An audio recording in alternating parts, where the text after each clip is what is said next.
Madalas na kwentong loveless.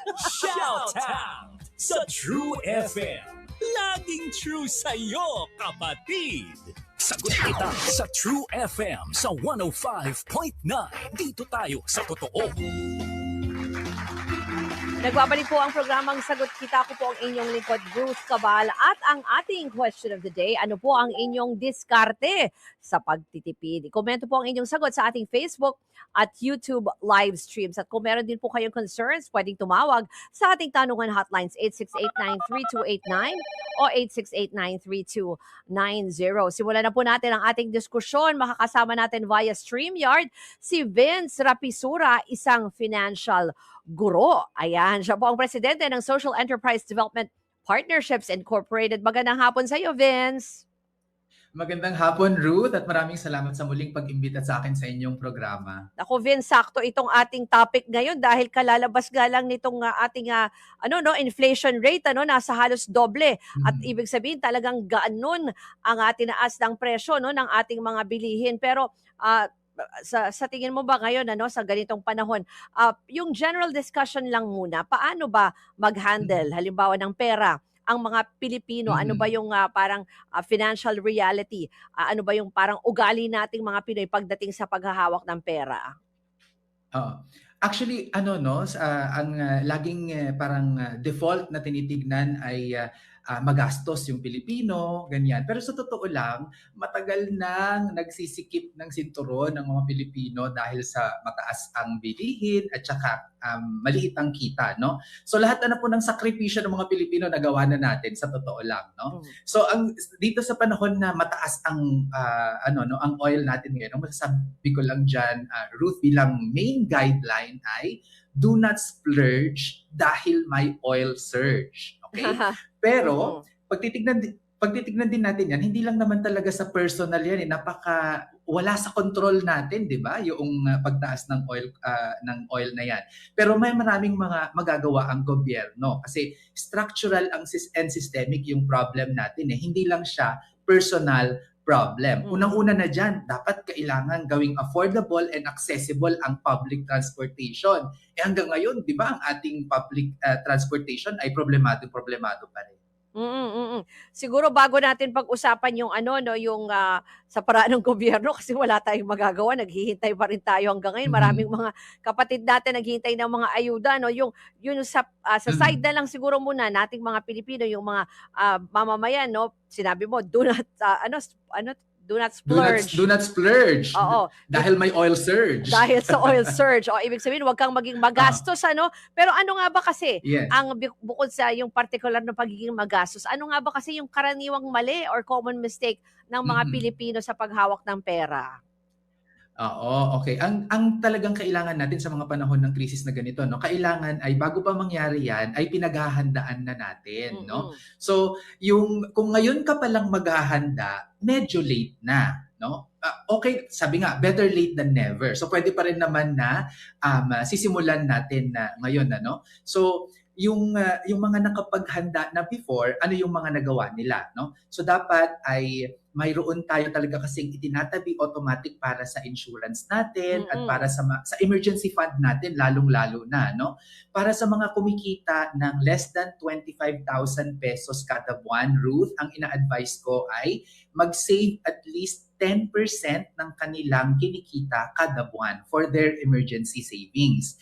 At ang goal nila ay dapat magkaroon ng 9 months equivalent ng emergency savings. Para pagka nagkaroon ng mga ganitong emergencies at saka mga crisis, ay mayroon tayong bubunutin. Sa ordinaryong Pilipino kasi, medyo remote at mahirap itong i-achieve, dahil nga ang sinabi ko ay kanina, talagang mahirap ang buhay.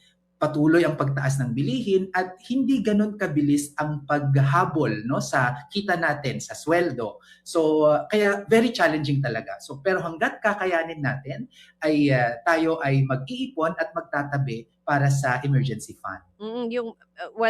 Binanggit mo na rin yung realidad na hindi lahat kaya yan. Kasi halimbawa yung mga sinasabi nga natin na kapatid nating isang kahig, isang kahig, isang tuka, or kanina yung binabanggit na rin yung mga minimum wage earners. Paano naman sila? Yeah. Yes, oo. Sa totoo lang 'no, so tignan nga natin yung, minimum wage earners ay sa totoo lang applicable yung minimum wage sa mga businesses na may 10 employees pababa. Alam mo Ruth, mas marami ang mga, maliliit na negosyo na hindi applicable yung minimum wage sa kanila ha. For example, ako ay may karinderya at meron akong empleyadong 3, hindi ako obliged na sumunod doon sa minimum wage dahil hindi ako classified doon sa 10 and above. So mas marami actually, doon sa nakita kong statistika, no, nasa 5.1 daw yung wage earners natin. And only 1.6 million yung nasa minimum wage. All else, the vast majority ay below minimum wage. So mas mahirap pa talaga no yung ating kalagayan. Kaya nga sabi ko talaga ang pauna kong sabi sa iyo ay sanay na ang mga Pilipino sa paghihigpit ng sinturon. Ano pa nga bang paghihigpit ang gagawin natin ano? Kaya kailangan talaga ay this is a community approach. This is also a government approach. Kailangan natin na solusyon diyan.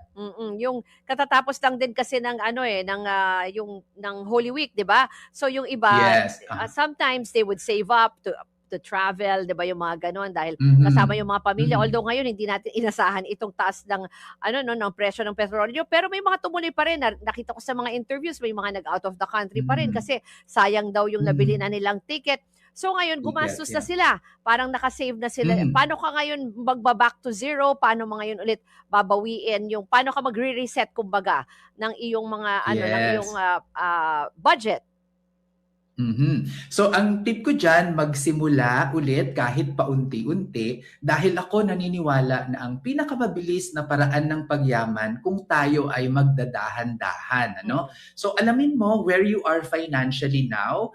Nako, kung yung pinang-travel mo ay ipinangutang mo 'yan. Bad yun. Huwag mo nang uulitin. Ha? Dapat yung pang-travel natin at the minimum galing yan sa ating inipon.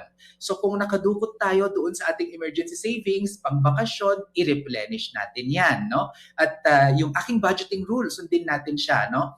5% para sa insurance, 10% para sa ating savings, and then yung 85%, yan yung pagkakasyahin natin sa ating mga pangangailangan. Ano? Ito ay applicable lalong-lalo na para sa mga kumikita ng 25,000 pesos pababa. Pag greater than 25,000 na yung kinikita mo, meron tayong ibang rule dyan. Dapat meron ka ng inilalagay din para sa investment mo.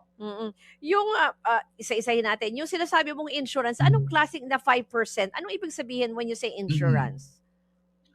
So when we say insurance, ito ay life and health insurance. Ano? Yung life insurance, ito ay very important, lalong-lalo na kapag tayo ay may dependents. No? Kasi kapag tayo ay may mangyari sa atin, mawala tayo, mayroong income replacement kapag tayo ay nawala at the extreme event na yan yung mangyari no, na emergency sa atin. So life insurance yon. Ito ay very applicable sa mga dependent. May mga dependents. Kung wala tayong dependents, pwede nating i-forgo ang life insurance. Pero ang pinaka-importante talaga na para sa lahat mayroong insurance ay ang health insurance natin. Fortunately, sa Pilipinas, mayroon tayong universal healthcare law. At di ba, ina-upgrade na nga, may yakap na ngayon kasi maski sa preventive health ay meron na. Pero unfortunately din ay hindi pa ito sapat. Kaya magdadagdag tayo ng ating private health insurance kapag kakayanin natin. Pero alam mo sa mga mayayamang bansa kasi talaga no ay automatic na covered lahat no 100% maski gamot no ay covered ng universal healthcare nila. At tingin ko doon papunta ang Pilipinas and we are doing the baby steps kumbaga no. Kung ako ikukumpara ko 10 years ago, 15 years ago yung nakukuha natin sa PhilHealth, mas mataas yung nakukuha natin ng mga benepisyo ngayon. Mamaya ko na pupuntahan yung investments pero yung iba mong diniscuss, no, halimbawa nga, kung hindi mo kaya, no, yung maglaan ng ganito, sabi mo kung 25K and below, kaya mo yung 10% na, na emergency fund. Pero kung hindi mo kaya, ano ang mga pwede mong magtipid? Anong, kunyari, luho or anong mga gastos yung pwede mong bawasan? Yes, oo, no? So, yung mga ano natin, yung mga pwede nating gawin ngayon, ano, syempre, bawasan ang mga wants. Unfortunately, actually, sa totoo lang, ano, yung wants kasi, yan yung nagpapasaya at nagpapakulay ng buhay natin, hindi ba, Ruth? Yung needs kasi, very basic lang yun eh. Oo. Pero unfortunately, yun yung tawag ng panahon ngayon, no? Na tayo ay medyo magtipid-tipid muna. So, bawasan natin yung paglabas, yung mga pwede nating ipagpaliban, no? Hindi naman kinakailangan na hindi na natin gagawin yon, pero ipinagpapaliban lang natin, ano? Kasi kapag pinagpapaliban natin yan, nagkakaroon tayo ng space na nandyan pa rin yung resources natin at pwede natin yung magamit sakaling mas may importanteng kailangang pagkagastusan, no? Tapos, i-take advantage natin ito na mag-exercise, maglakad-lakad muna tayo at magbisikleta imbes na tayo ay magda-drive or gagamit ng public transportation. Kung malapit lang naman. Lalo na, no, may mga iba kasi 2 kanto lang, Ruth, ay nagta-tricycle pa, di ba? Maglakad na lang po tayo doon, ano? And then, i-take natin yung public transportation, no? Kapag, at ito nga kung efficient talaga yung public transportation, hindi naman sana talaga siya problema. At kailangan tingin ko din ay magkaroon ng incentive ang gobyerno doon sa mga mag-shift doon sa electric vehicles. Kasi sa renewable energy nang gagaling usually yung mga electric vehicles eh. At Ruth, hindi lang mga sasakyan, no, na kotse ang pwedeng maging electric. Marami pong mga versions ng motor na patok sa masa ang pwedeng gawing electric at mas mura po ang gagastusin natin dyan. Ano? So, pagplanuhan natin ang ating mga biyahe, kung baka tayo dati pumupunta sa opisina, mag-isa, baka kausapin natin ang ating mga kaopisina at meron tayong mga ka-neighborhood dyan or kalapit na pwedeng daanan, edi mag-carpool tayo, no? At baka maging extra income mo pa yon, o di i-charge mo sila ng mga tao dahil baka mga co-workers mo sila, no? So, yun, marami tayong mga pwedeng gawin. At ito rin isang tip ko doon sa mga naghahanap ng mura na mga gasolina, for example. Ang na-observe ko, mas mahal usually doon sa mga major highways ang mga gasolina, no? Sa expressway, ganyan, mas mahal siya. So kung doon tayo sa mga medyo off, no? Doon sa mga highways, usually mas mura-mura ng kaunti. Pero every peso counts, no? Sabi nga, no? And then, hanap din tayo ng mga pamamaraan na talaga tayo ay mas makakatipid, no? So for example, mag-shift from kotse to motor kasi yung motor mas mahaba ang mileage niya sa gasolina at kung electric pa yung kukunin mo, mas mura pa yung mga makukuha mo.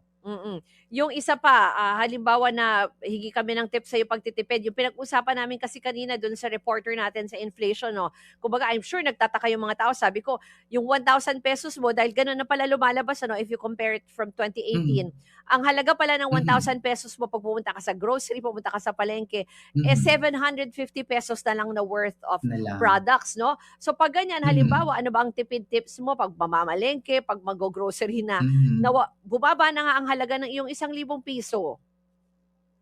Oo. So ang gagawin natin diyan talaga ay hahanap tayo ng mga substitutes, ano? May mga substitutes na hindi naman natin kailangan na bumili ng mga branded, no? For example, asukal, patis, asin, ganyan. Hindi naman kailangan na branded yung bibilhin natin diyan kasi ang asukal at the end of the day, asukal pa rin yan, matamis, no? So kumuha tayo ng mga lesser options. Sa pagkain naman, for example, kasi yan yung tinatamaan kasi sa basket of foods natin sa inflation sa Pilipinas, malaki ang share ng food, no?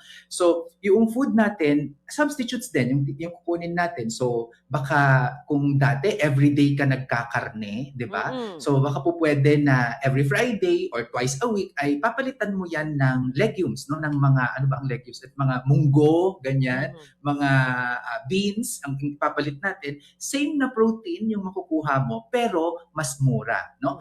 At ganun din, for example, kung tayo ay nagta-travel abroad para sa ating pagbabakasyon, baka magandang tangkilikin muna natin ang ating local economy at suportahan natin ang ating local tourism kasi marami pong mga nakasalalay din na trabaho dyan. Ano? So, i-prioritize muna natin ang pagbili locally kasi kapag sinusuportahan din natin ang mga local businesses natin, nasusuportahan din natin ang ating ekonomiya. Tapos yung isa pa, pwede rin halimbawa, no, yung mga nag-grocery, may nakita ako na pumili ka ng, kung hindi naman mahirap ano, pumili ka rin talaga ng mga Mhm. grocery na alam mong kilatisin mo rin yung presyo na mas mura kasi halimbawa yung ibang grocery, mababa lang yung renta o Mhm. walang aircon. Parang consideration din pala yun ano, Mhm. dun sa mga presyo ng kanilang Yes. mga produkto. Oo. Oo. At may online na ngayon, pwede mong i-check yung mga Yes. presyo online ng mga various at maski nga public markets mayroong mga listahan yaan ano. At usually Ruth, ang ginagawa ko rin no doon sa mga pumupunta sa supermarkets bago pa ako pumunta sa mga regular na aisle, meron kasing aisle usually na mga naka-sale. Nandun lahat yung mga Mm. naka-sale. Usually mga products na mag-expire na ng in 2 months or in 3 months at kailangan na nilang i-dispose. Kung magagamit mo na yon at kailangan mo na siya, doon yung una mong pupuntahan para ikaw ay makakatipid. Usually may mga buy one, take one at may mga diskwento yung nabibigay dyan. Nga kasi parang kumbaga kung isa-isa lang kung puwede ka naman bumili ng limahan, kalahating dosena o ano 'no, Mhm. baka mas Mhm. makakatipid ka pa. Yes, oo. Actually, meron ngang ano sa isang oil gas company ano, meron silang prepaid dati, no? Bibili ka na ng bultuhan sa kanila tapos ido-draw mo na lang. So, Hmm, may mga nakakuha nun na lock in nila yung presyo ng diesel noong 50 pesos pa. Ngayon, 120 o 110 yes, oo. 100 pesos na hindi na makukuha 'yun.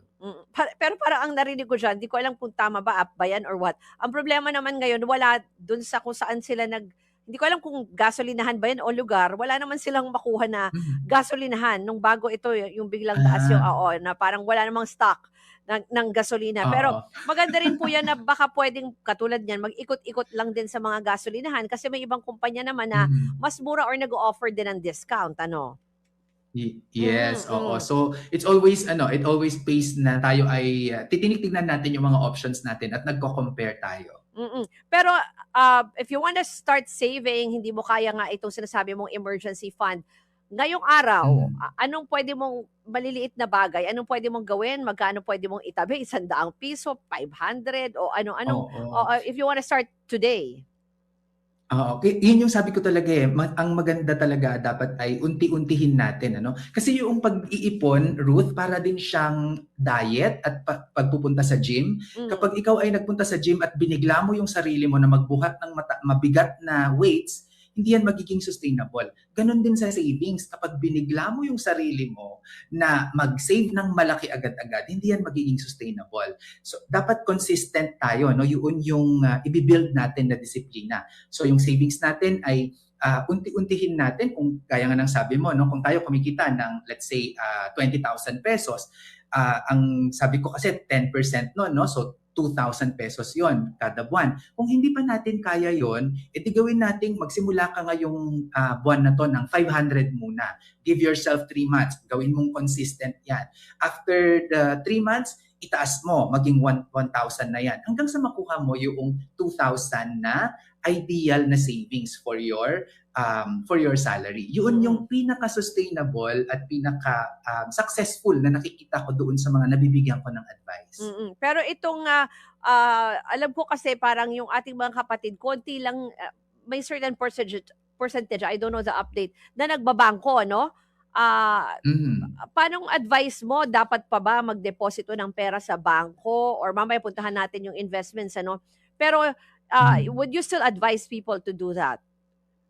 Of course, oo. Mm. Kasi ang bank pa rin naman ang ating pinaka-safe na paglalagyanan natin ng pera. Kasi kapag yung pera mo ay cash na sa bahay, lapitin yan sa tukso, number one. At number two, baka manakaw pa, di ba? O Mhm. makupit ng ninuman. So, better pa rin na nasa bangko. At saka pag tayo ay naglalagay din sa bangko, nabibuild yung ating history, no? Bank relationship doon sa bangko na maaari nating magamit as opportunity in the long run. For example, kakailanganin mo na ng housing loan or car loan, meron kang bank relationship na matatawag.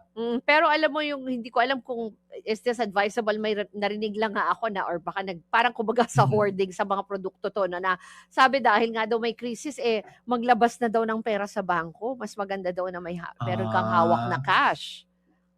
Oo, naku, delikado Oo, 'yan kasi oo. ano 'no, kasi baka magkaroon ng bank run, mas negative po ang epekto niyan sa ekonomiya. Kasi sa totoo lang po, yung mga savings na inilalagay natin sa bangko, lalong-lalo na 'no kapag tayo ay naglalagay ng savings sa rural banks at saka sa mga kooperatiba 'no, ginagamit po ng mga financial institutions na ito ang pera na idineposit natin na pangpahiram sa mga local businesses. At 'yan yung engine ng ating ekonomiya. Kaya advisable po talaga na ilagay natin sa bangko. At kapag meron naman po tayong savings ay up to 1 million pesos sa bangko, yan ay covered ng Philippine Deposit Insurance Corporation. So safe na safe ang ating savings doon.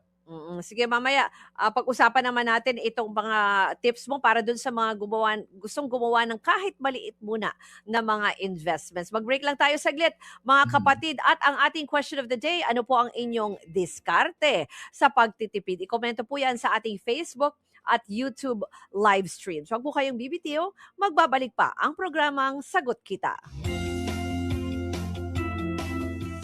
Dito ka na sa totoo. True FM sa 105.9. Laging true sa'yo, kapatid. Sagot kita! Sagot kita! Kasama si Cheryl Cosim. Lunes hanggang Biyernes alas 4 ng hapon. Dito lang sa True FM. Laging true sa'yo, kapatid. Sagot kita! Sagot kita! Kasama si Cheryl Cosim. Lunes hanggang Biyernes alas 4 ng hapon. Dito lang sa True FM. Laging true sa'yo, kapatid. Sagot kita! Sagot kita! Kasama si Cheryl Cosim. Lunes hanggang Biyernes alas 4 ng hapon. Dito lang sa True FM. Laging true sa'yo, kapatid. Sagot kita! Sagot kita! Kasama si Cheryl Cosim. Lunes hanggang Biyernes alas 4 ng hapon. Dito lang sa True FM. Laging true sa'yo, kapatid. Sagot kita! Sagot kita! Kasama si Cheryl Cosim. Lunes hanggang Biyernes alas 4 ng hapon. Dito lang sa True FM. Laging true sa'yo, kapatid. Sagot kita! Sagot kita! Kasama si Cheryl Cosim. Lunes hanggang Biyernes alas 4 ng hapon. Dito lang sa True FM. Laging true sa'yo, kapatid. Sagot kita! Sagot kita! Kasama si Cheryl Cosim. Lunes hanggang Biyernes alas 4 ng hapon. Dito lang sa True FM. Laging true sa'yo, kapatid. Sagot kita! Sagot kita! Kasama si Cheryl Cosim. Lunes hanggang Biyernes alas 4 ng hapon. Dito lang sa True FM. Laging true sa'yo, kapatid. Sagot kita! Sagot kita! Kasama si Cheryl Cosim. Lunes hanggang Biyernes alas 4 ng hapon. Dito lang sa True FM. Laging true sa'yo, kapatid. Sagot kita! Sagot kita! Kasama si Cheryl Cosim. Lunes hanggang Biyernes alas 4 ng hapon. Dito lang sa True FM.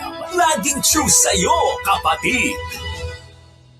Sagot kita! Sagot kita! Kasama si Cheryl Cosim. Lunes hanggang Biyernes alas 4. Balita sa bansa. Tutok na sa Balita Pilipinas. Balita Pilipinas. Lunes hanggang Biyernes alas 5 hanggang alas 5:30 ng hapon. Dito lang sa True FM sa 105.9. Laging true sa'yo, kapatid. Balita, impormasyon, public service, entertainment, music, inspiration. Totoo, tunay, tapat. Ito ang True FM sa 105.9. Laging true sa'yo, kapatid. Simulcast sa True TV sa Signal Channel 19. Sagot kita sa True FM sa 105.9. Dito tayo sa totoo.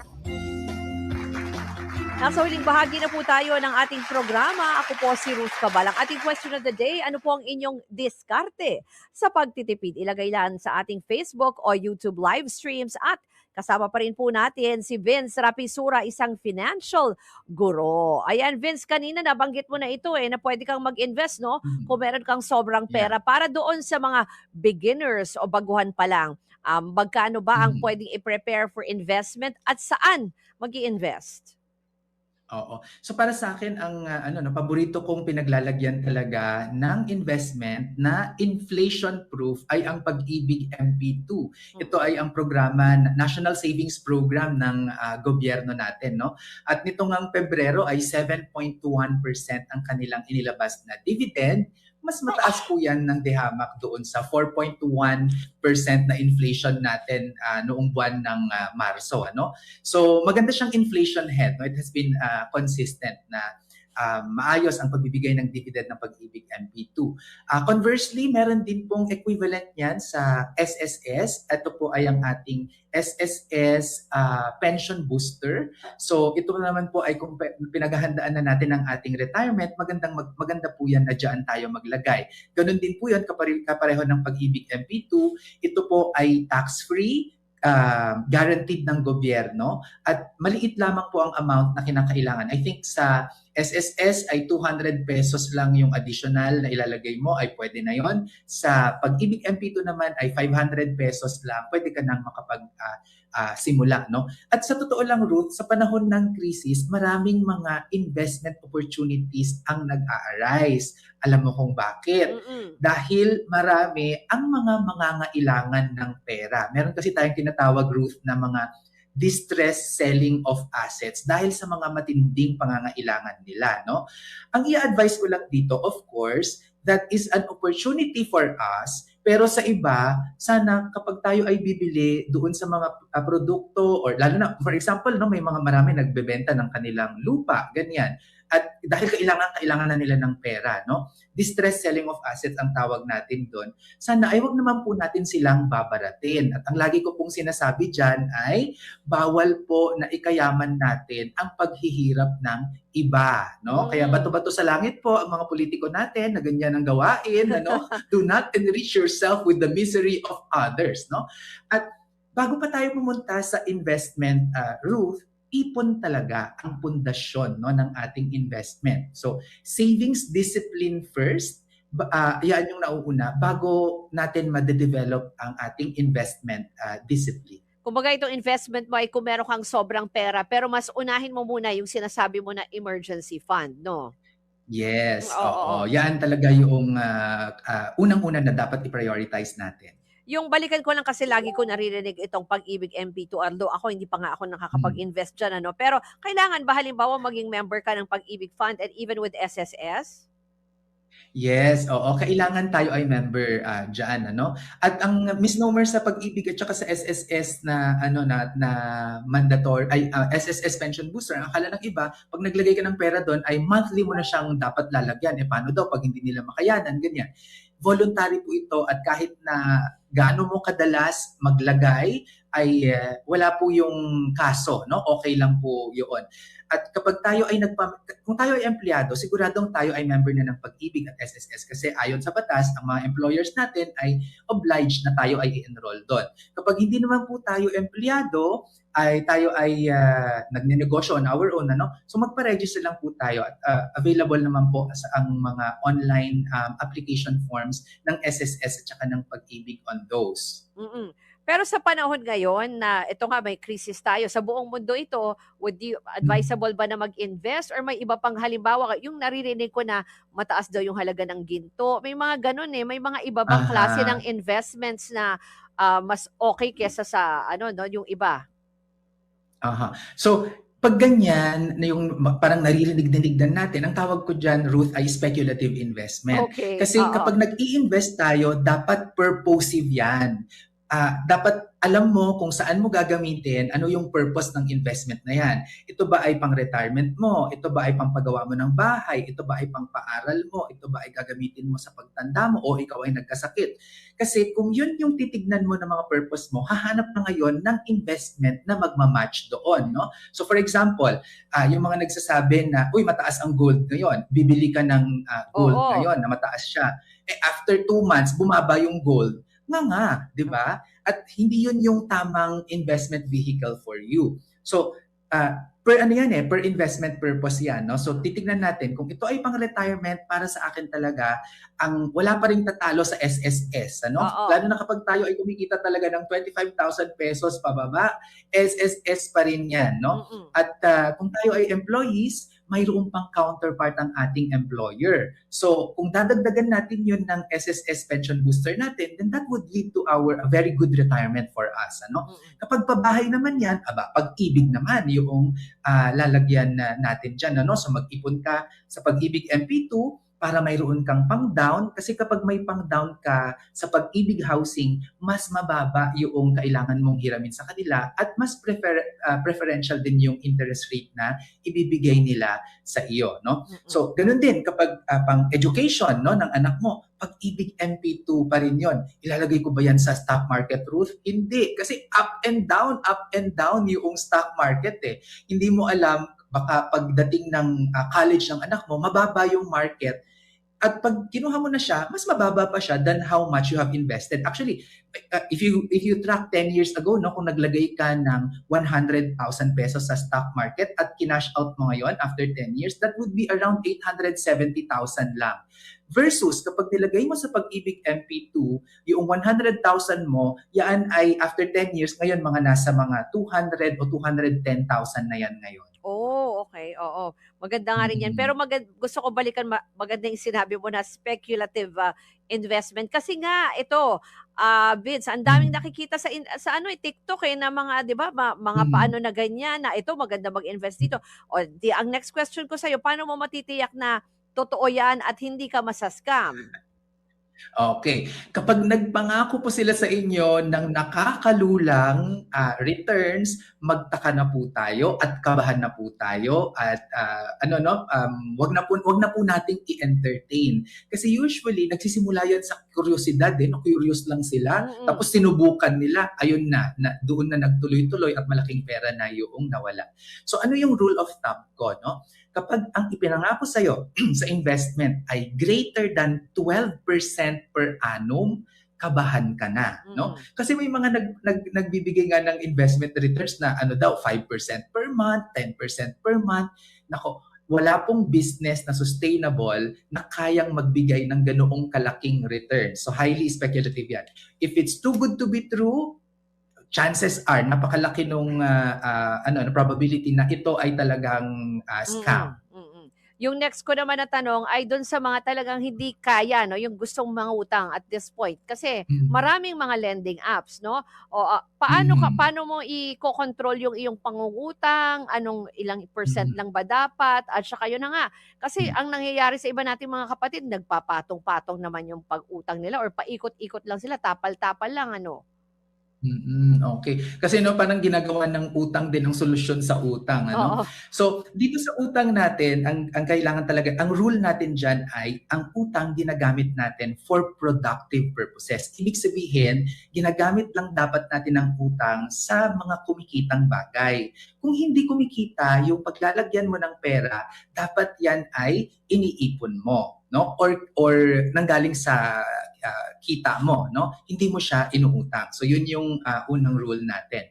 Pangalawa, kapag tayo ay uutang din, ang titignan natin kung magbabayad tayo buwan-buwan, hindi dapat lalagpas sa 30% ng ating kinikita kada buwan, yung binabayad natin kada buwan, no? Yung ating amortization. So doon sa 20,000 pesos na example natin kanina, no?